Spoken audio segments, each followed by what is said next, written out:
The morning sun rose over New Eden Colony, painting the sky in shades of purple and orange. Most of the human settlers were still asleep, but 12-year-old Alex Carter was already wide awake. He packed his backpack with care, a water bottle, some food, his data pad, and his most prized possession, a small device he had built himself. Alex looked out his bedroom window at the forest beyond the colony's edge. His mother had always told him to stay within the settlement boundaries, but she wasn't here now. General Catherine Carter was away on another important mission for the Terran Alliance. Something about peace talks with aliens who didn't seem very peaceful. "Be good while I'm gone," she had said during their last video call, her face serious but her eyes soft. "And stay inside the fence, Alex. Promise me." He had promised, but Alex had also found something amazing in the woods 3 days ago, a strange crystal that glowed blue when he held it near his homemade energy scanner. Today, he was going to find out why. Alex slipped out of the house quietly. His Aunt Olivia was still asleep. She was supposed to watch him while his mother was away, but she worked late shifts at the colony's medical center and slept most mornings. The colony was quiet as Alex made his way toward the fence. A few early workers nodded at him, but no one stopped the son of General Carter. Everyone knew Alex with his bright red hair and serious green eyes that looked so much like his mother's. They also knew he was smart, maybe too smart for his own good. At the edge of the settlement, Alex waited until the patrol droid passed, then slipped through a gap in the fence he had discovered months ago. The forest welcomed him with the sounds of strange birds and the smell of alien plants that reminded him of cinnamon and mint. Alex walked for almost an hour, following the marks he had left on trees during his previous trips. Finally, he reached the small clearing where he had found the crystal. 3 other kids from the colony were already there, sitting on fallen logs. "You're late," said Lily, a girl with dark skin and hair in tight braids. At 13, she was the oldest of the group. "Had to wait for the patrol to pass," Alex explained, dropping his backpack on the ground. The other 2 kids were the Mason twins, Ben and Jack, both 10 years old with matching blonde hair. They were already poking at the small collection of blue crystals they had gathered. "Did you bring it?" Lily asked. Alex nodded and pulled out his device. It looked like a mess of wires and small metal parts connected to a screen. But it worked. Alex had built it from spare parts he found around the colony, using designs he secretly downloaded from his mother's military database. "What does it do? Again?" Ben asked, leaning forward. "It measures energy," Alex explained. "These crystals give off a weird kind of energy I've never seen before. I think they might be important." "Like, worth money?" Jack asked. Alex shook his head. "Maybe something better. They might help us understand how this planet works. My mom says knowledge is more valuable than credits." The kids gathered around as Alex set up his device. He connected wires to 3 of the larger crystals and switched it on. The screen lit up with dancing patterns of light. "Wow," Lily whispered. High above the planet, the Imperial Xanthari patrol ship, Relentless Hunter, detected an unusual energy spike. The ship was not supposed to be in human territory, but the Empire had been pushing boundaries lately, testing human responses. "Commander Vexnar, we're picking up something strange," reported the sensor officer, a thin Xanthari with gray skin. "Energy readings from the surface pattern matches experimental weapons technology."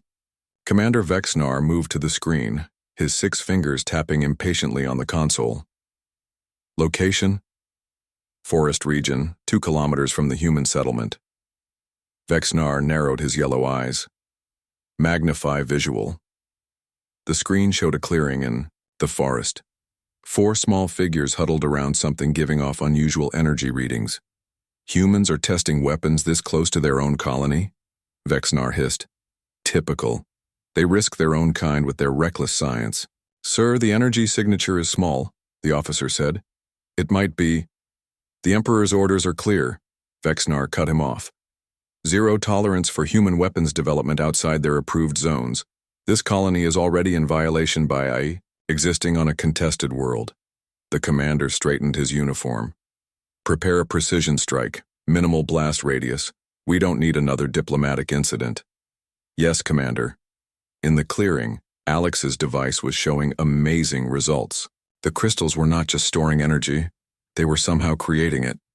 This could power the whole colony, Alex said, excitement making his voice higher. If I can figure out how they work, we wouldn't need the fusion generators anymore. Lily looked skeptical. Your mom would be impressed. Alex smiled at that thought. His mother was hard to impress. General Catherine Iron Kate Carter had fought in the Orion conflict and now helped run the Terran Alliance military. She always seemed busy with important work, saving humans from threats across the stars. Maybe this discovery would make her proud enough to come home for more than a few days. I'm going to test how they react to different frequencies, Alex said, adjusting settings on his device. Stand back a little. The kids moved back as Alex turned a dial. The crystals glowed brighter. None of them noticed the small flash in the sky above. The Xanthari strike was precise and devastating. A beam of concentrated energy hit the clearing with surgical accuracy. There was a blinding flash of light, then nothing but silence and a smoking crater. On the relentless hunter, Commander Vexnar watched the confirmation of the strike. Target neutralized, reported the weapons officer. Scan for survivors, Vexnar ordered. A moment passed. None detected, Commander. Vexnar nodded with satisfaction. Log it as elimination of unauthorized weapons testing. Minor border enforcement action. What about the human authorities? Asked his second-in-command. They have no proof we were here, Vexnar said, and they should know better than to violate the treaty terms with unauthorized technology. He turned away from the screen. Set course for the patrol route. The Empire will deny any involvement if questioned. The ship turned and accelerated away from the planet, its crew already forgetting the small strike as just another routine enforcement action against troublesome humans. They did not know that. Among the 4 children they had just killed was the only son of General Catherine Carter, the most decorated and feared military strategist in the Terran Alliance. A woman who had never lost a battle, never forgiven an enemy, and never left a debt unpaid. The Xanthari Empire had just made the worst mistake in its 1,000-year history. General Catherine Carter stood tall in the conference room on Aldebaran Prime. Alien diplomats from 6 different species sat around the large table, arguing about trade routes and defense pacts. Catherine listened to them with patience, her face showing nothing of her thoughts. At 52, Catherine was still fit and strong. Her red hair was cut short in the military style, with just a few strands of gray. The 4 stars on her uniform caught the light when she moved. Everyone in the room knew her reputation. They called her Iron Kate behind her back. A human who never broke, never showed weakness, and never lost. The Terran Alliance cannot agree to these terms, she said, her voice calm but firm. The proposed defense corridor leaves 3 of our colonies exposed. An alien diplomat with blue skin and long fingers made an angry sound. Your colonies should not exist in that sector to begin with, General. The Xanthari Empire has claimed. The Xanthari claim everything they can see, Catherine cut in. That doesn't make it theirs. The meeting had been going for hours when the door opened. Catherine's aide, Lieutenant Sam Winters, stepped in. He was young for his rank, with dark skin and serious eyes. His face looked wrong. Too stiff, too careful. Excuse me, General, he said. There's an urgent message from New Eden Colony. Something cold touched Catherine's heart, but her face showed nothing. Continue without me, she told the diplomats. I'll return shortly. She followed Sam into a private room. The lieutenant closed the door and handed her a data pad. Ma'am, I'm sorry, he said, his voice low. There was an incident at New Eden Colony. Catherine took the pad. Tell me. An orbital strike hit a location 2 kilometers outside the colony fence. 4 children were there. Sam swallowed hard. They didn't survive. One of them was Alex, ma'am. Catherine's fingers tightened on the pad. The room seemed to grow very quiet. She could hear her own heartbeat, too steady, too normal for someone whose world had just ended. Evidence? She asked, her voice unchanged. Satellite footage shows a Xanthari patrol ship in orbit when it happened. They weren't supposed to be in that sector. The strike matches their weapon signature. Catherine looked at the pad. It showed the report, the death certificates, and a link to the satellite footage. Her finger hovered over it for a moment, then pressed play. The video showed the forest, from above. A small clearing with 4 tiny figures. A flash of light. Then nothing but smoke. Her son was gone. Her Alex, with his curious mind and kind heart. The boy who built amazing things from scraps. Who asked too many questions. Who looked at the stars with wonder instead of seeing them as military objectives like she did. The colony administrator is asking how to respond, Sam said. Council protocols say we should file a complaint with... I need to make a call, Catherine said. She looked up at Sam.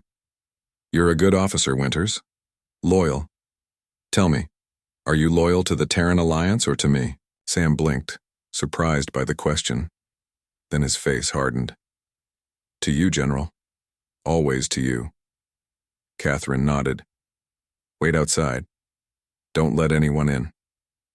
When Sam left, Catherine sat down at the desk and made a secure call. The screen lit up with the face of Admiral Frank Donovan.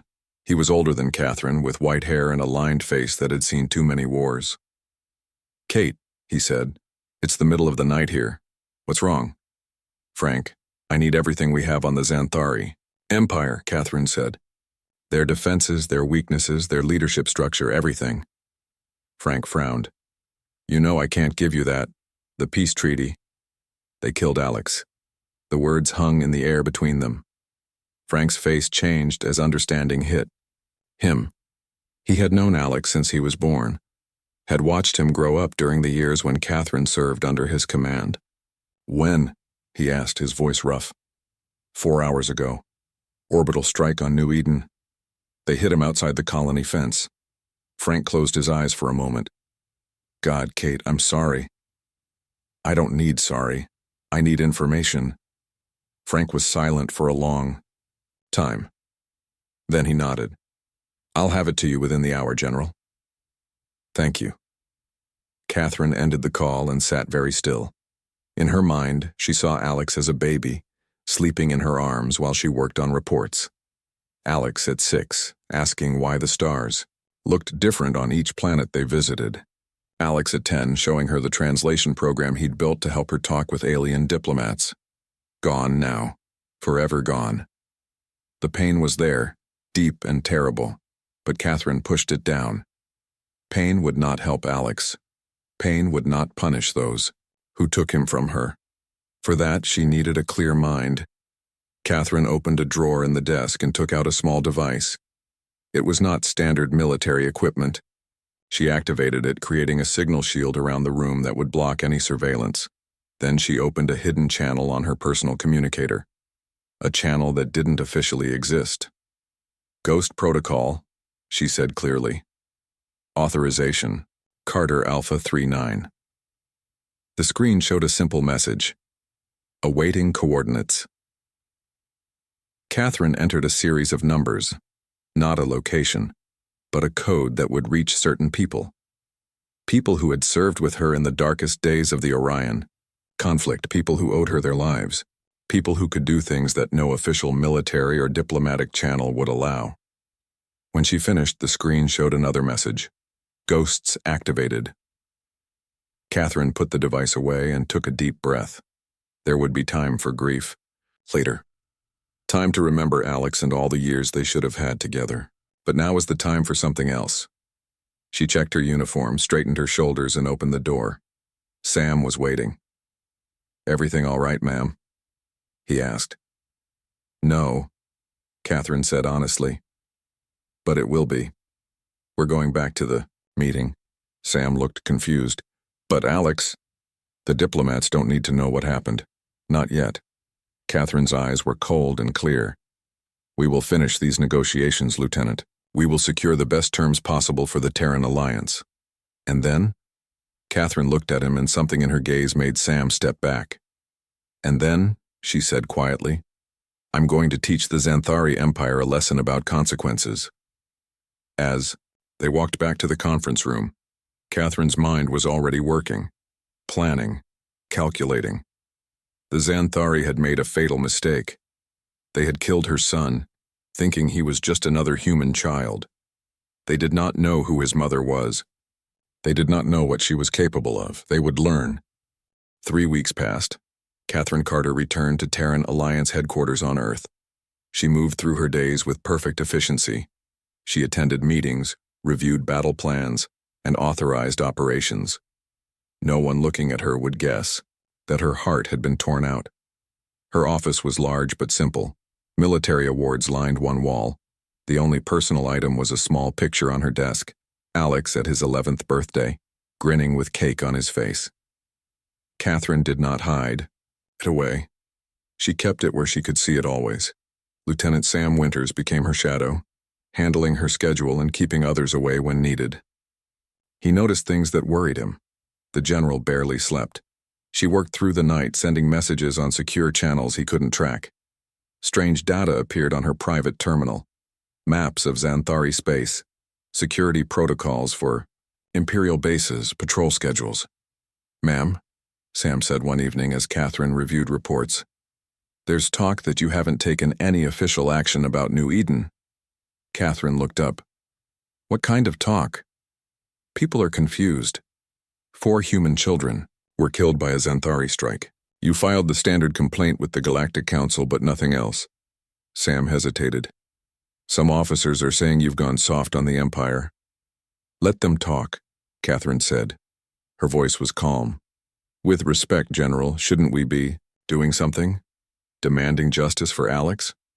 Catherine's green eyes were cold. "Justice is a luxury, Lieutenant. What I want is consequence." That night, Catherine sat alone in her apartment. The lights of Earth's capital city glowed outside her window. She opened her secure terminal and reviewed the information that had arrived throughout the day. Admiral Donovan had kept his word. Every day, new intelligence on the Xanthari Empire appeared in her private database. Security plans, personnel, files, weaknesses in their defense systems. But Catherine needed more than information. She needed people she could trust. People who operated outside normal channels. Her door chimed.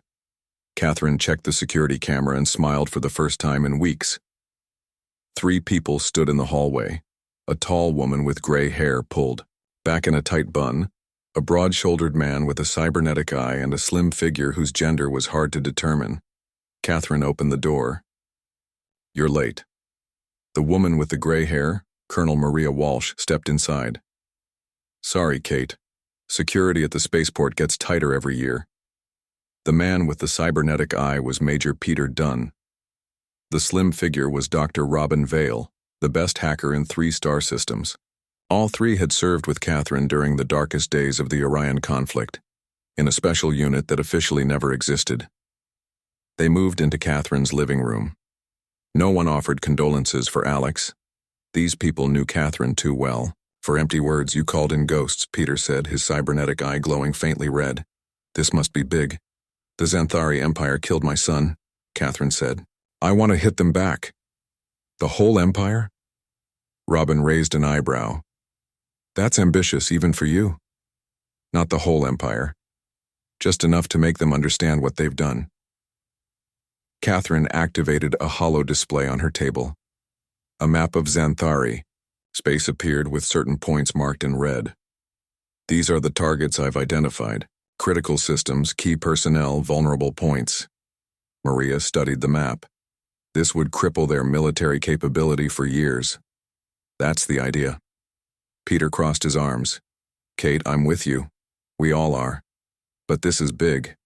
Too big for just the 4 of us." "I've been recruiting," Catherine said. "People we can trust, 20 so far." "Still not enough," Maria said. Catherine pulled up another display. This one showed detailed plans, timetables, security vulnerabilities. "It is if we're smart, if we're careful, if we make them destroy themselves." For hours, they discussed Catherine's plan. It wasn't simple revenge. It was something more elegant, more devastating. "This could work," Robin finally said, impressed. "But there's a problem. Your position. If anyone connects you to these operations..." "They won't," Catherine said. "I'll maintain my duties, attend council meetings, Be the perfect rule-following general. Maria looked skeptical. You can't be in two places at once. I don't need to be. Catherine pulled up personnel files for the 20 people she had recruited. These are our team leaders. Each has their own mission, their own target. They don't know the full plan, only their part. Smart. Peter nodded. If one is caught, they can't compromise the whole operation, Catherine finished. And none of them knows I'm behind it. Except us, Robin pointed out. Yes. Catherine looked at each of them. That's why I need to know you're fully committed. There's no turning back once we start. Maria put her hand on Catherine's shoulder. I was there when Alex was born, Kate. I've watched him grow up. Those Xanthari bastards need to learn that humans protect their own. Peter nodded. I'm in. Me too, Robin said. But I have one question. When this is done, what then? The Empire will want blood. Catherine's face was calm. When this is done, the Empire will be in chaos, their leadership in disarray, their military weakened, and they'll never know for certain who was behind it all. But you'll know, Robin said quietly. Yes, Catherine agreed. I'll know, and perhaps somewhere, Alex will know too.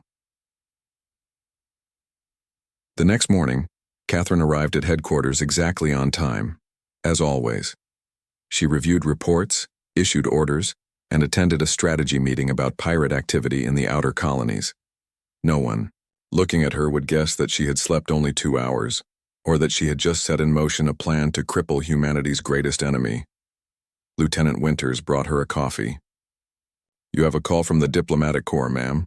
They want your input on the new treaty with the Rigelian Confederacy. Schedule it for this afternoon, Catherine said. She took a sip of the coffee and checked her private terminal. The first team was already in position near a Xanthari shipyard. In 3 days, that shipyard would suffer a catastrophic life support failure. It would look like an accident. The second team was tracking the movements of Imperial General Zarvok, known for his brutal tactics against human colonies, all across the galaxy. Catherine's pieces were moving into place, quietly, patiently, unstoppably. The Xanthari Empire had killed her son, thinking him insignificant. Now they would learn what that simple, awful mistake would cost them. Catherine looked at the picture of Alex on her desk. Soon, she whispered. Then she turned back to her work, the perfect image of a dedicated Terran Alliance general with nothing but duty on her mind. The first accident happened on a Tuesday. The Xanthari shipyard in the Proxima system suffered a life support failure that killed 27 workers and damaged 3 warships under construction. The Empire's official report called it a system malfunction. Their internal investigation found no evidence of sabotage. 2 weeks later, General Zarvok's personal shuttle exploded during a routine trip between military bases. The general had led 3 attacks on human colonies in the past year. The Empire blamed faulty engine parts. Catherine Carter watched the news reports with a blank face. She sat in her office at Terran Alliance headquarters, reviewing battle plans for exercises near the Rigelian border. Lieutenant Winters brought her hourly updates on Alliance operations across the galaxy. The Xanthari Empire has complained to the Galactic Council about the incidents, Sam told her. They're suggesting it might be human sabotage. Catherine raised an eyebrow. Do they have evidence? No, ma'am, just suspicions. Then they have nothing. Catherine turned back to her work. Schedule a meeting with the Alliance Security Council. We should discuss these developments. Over the next month, the accidents continued. A Xanthari weapons depot lost all inventory records, sending their supply chain into chaos. 2 high-ranking intelligence officers died when their private transport crashed into an asteroid. The Empire's biggest communications relay suffered a power surge that wiped its memory banks. None of the incidents could be traced back to human involvement. Each looked like bad luck, poor maintenance, or simple errors, but they all struck key points in the Xanthari military and political structure. In her private apartment, Catherine met with her core team. Maria, Peter and Robin gathered around her table, reviewing reports from their operations. "The Empire is getting paranoid," Peter said, his cybernetic eye glowing as he scanned data. "They've doubled security at all military installations." Maria nodded. "They're conducting internal investigations looking for traitors. 3 high-ranking officials have been executed for suspected sabotage." "They're doing our work for us," Catherine said. Her voice was calm, but satisfaction showed in her eyes. "How is the operation at their fuel processing station progressing?" Robin pulled up schematics on the display. "Team 4 is in position. They've planted the devices. When the station tries to process the next shipment of fuel, the molecular destabilizers will activate." "Casualties?" Catherine asked. "Minimal," Robin assured her. "The station will be evacuated before critical systems fail. But the Empire will lose 60% of their fuel production in that sector." Catherine nodded. "Good. What about the defense grid on Xanthar Prime?" "Team 7 has infiltrated their central command," Maria reported. "We've placed our people in key positions. When the signal comes, they'll lower the planetary shields for exactly 43 seconds. Not long enough for an attack," Peter added, "but long enough to terrify them with the possibility." Catherine looked at the map of Xanthari space. Red markers showed the locations they had already hit. Yellow markers showed targets still to come. The pattern wasn't random.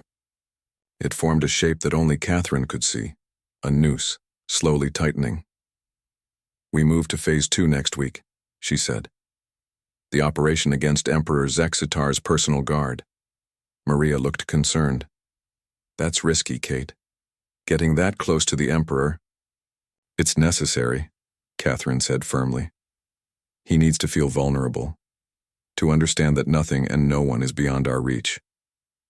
For a moment, the room was silent. Then Peter spoke. "The teams are ready. But there's something you should know. The Xanthari have started retaliating." Catherine frowned. "Against whom?" "Random human targets. 3 merchant ships were destroyed near the border last week. They're lashing out." Catherine's face hardened. "Predictable. We'll accelerate the timetable. Hit the fuel station tomorrow. The defense grid the day after. We need to keep them off balance." As her team left, Catherine stood by her window, looking out at Earth's night sky. Somewhere out there, the Xanthari were panicking, searching for an enemy they couldn't find. They still had no idea who was behind the attacks, no idea that one human woman was systematically dismantling their power structure. Catherine thought of Alex, of his smile, his laugh, his curiosity about the universe. The Xanthari had taken that from her. Now she was taking everything from them. Next morning, Catherine attended a council meeting about the rising tensions with the Xanthari Empire. Alliance generals and politicians argued about how to respond to the Empire's attacks on human ships. "We should increase our military presence along the border," suggested General Harris, an old man with a perpetual frown. "Show them we won't be intimidated." "That could escalate the situation," argued diplomat Chen. "We need to pursue diplomatic solutions." Catherine listened silently. When they finally asked for her opinion, she spoke carefully. "The Xanthari are acting out of fear. Something has them spooked. I suggest we maintain our current positions but increase our alert status. Let them make the next move." The council agreed with her assessment. As the meeting ended, Admiral Donovan caught Catherine's eye. He alone knew the truth. He had helped make it possible. "Walking a fine line, Kate," he said quietly as they left the chamber. "I always do, Frank." That night, the Xanthari fuel processing station exploded in a ball of blue flame visible from 3 planets away. Emergency protocols evacuated the workers as planned, but the Empire lost a critical resource. Their ships would be grounded for weeks. The next day, the planetary defense shield around Xanthar Prime, the heart of the Empire, flickered and failed for exactly 43 seconds. Nothing attacked, nothing happened. But every Xanthari on the planet looked up at their suddenly vulnerable sky and felt fear. In his palace, Emperor Zexitar raged at his security chiefs. Find who is responsible. Find them. But there was nothing to find. No evidence. No trail. Just a series of devastating accidents that somehow hit exactly where it hurt most.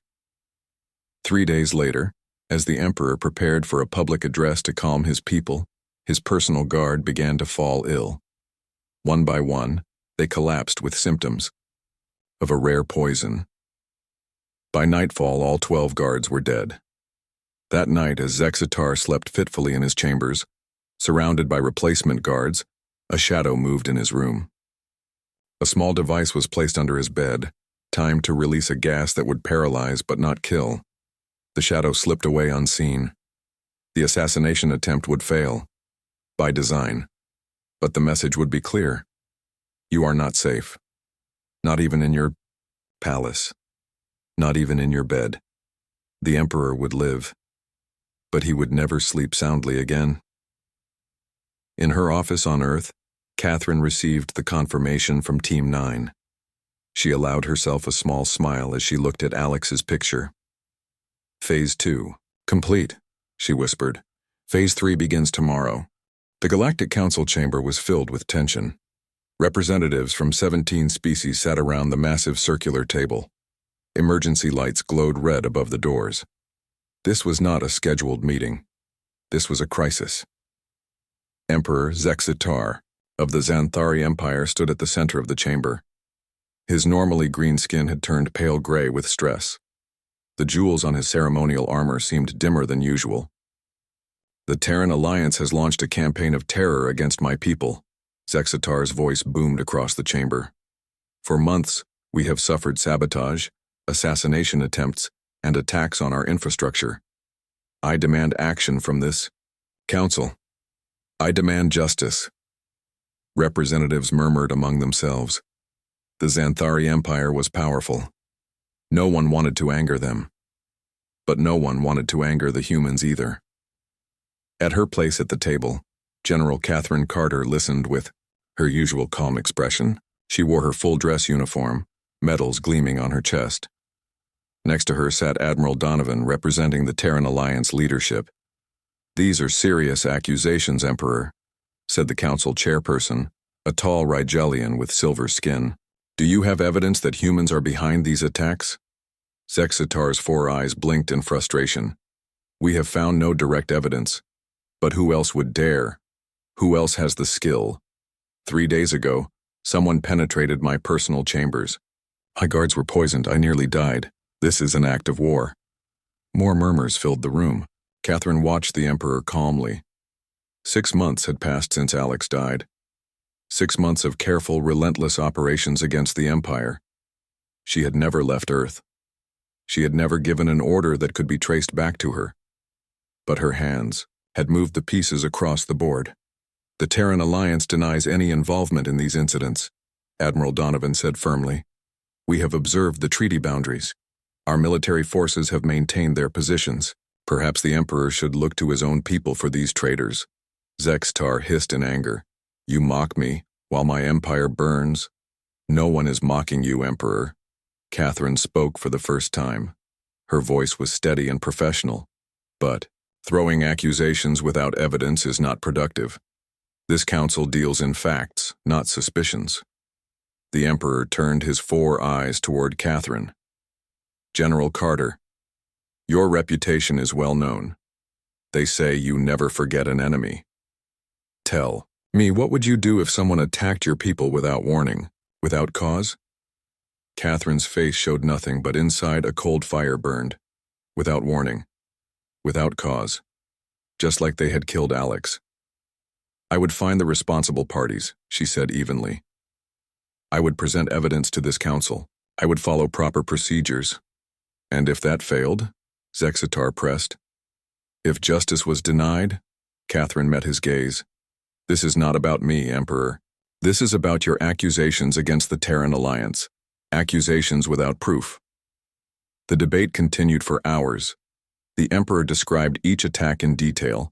The shipyard, the fuel station, the defense grid failure, the deaths of his officials. With each description, Catherine felt a quiet satisfaction. Each target had been chosen carefully. each operation executed perfectly. Finally, the council chairperson called for order. Without evidence linking these incidents to the Terran Alliance, the council cannot take action. However, we will authorize an independent investigation. Both sides must cooperate fully. The Emperor slammed his fist on the table. While you investigate, my empire suffers. I demand immediate security guarantees. I demand reparations. Emperor Zexitar, Catherine said, her voice cutting through his rage. Before we continue this discussion, I believe we should review all potential causes for the current situation. She tapped a command on her console. A holographic display appeared in the center of the chamber. It showed the forest clearing on New Eden. 4 small figures huddled around something. Then the flash of light, the smoking crater. The chamber fell silent. "What is this?" the chairperson asked. "Satellite footage from the human colony of New Eden," Catherine said, her voice steady. 6 months ago, a Xanthari patrol ship entered human space without authorization. It detected an energy signature near the colony and, without investigation or warning, fired an orbital strike. 4 children died. She zoomed in on the image, enhancing it to show the faces of the children just before the strike. Alex's face was clearly visible, his red hair bright in the sunlight. "One of those children," Catherine continued, "was my son Alex." Gasps echoed around the chamber. All eyes moved between Catherine and the Emperor. Zextar stared at the image. This was a minor border enforcement action. We detected weapons testing. They were children. Catherine's voice remained calm, but ice had crept into it. They were testing a science project. My son built energy scanners as a hobby. The Emperor stepped back. We did not know. You did not care to know, Catherine cut him off. You fired without warning, without investigation, without cause. Understanding dawned on Zextar's face. He looked at Catherine with new eyes, seeing not just a human general but a mother whose child had been killed by his empire. "You," he whispered. "It was you." Catherine's expression didn't change. "I don't know what you mean, Emperor. I've been on Earth these past 6 months. Every day accounted for, every hour logged. I've attended every council meeting. I've followed every rule." The truth hung in the air between them, unspoken but unmistakable. "The Terran Alliance filed an official complaint about this incident," Admiral Donovan said, stepping in smoothly. "The Xanthari Empire dismissed it as a minor border issue. Perhaps if proper attention had been given then, these unfortunate coincidences affecting the Empire might not have occurred." The council chairperson looked troubled. "General Carter, are you claiming the Xanthari Empire deliberately targeted children?" "I am stating facts," Catherine said. "A Xanthari ship fired on human children without warning. One of those children was my son. The Empire classified it as elimination of unauthorized weapons testing.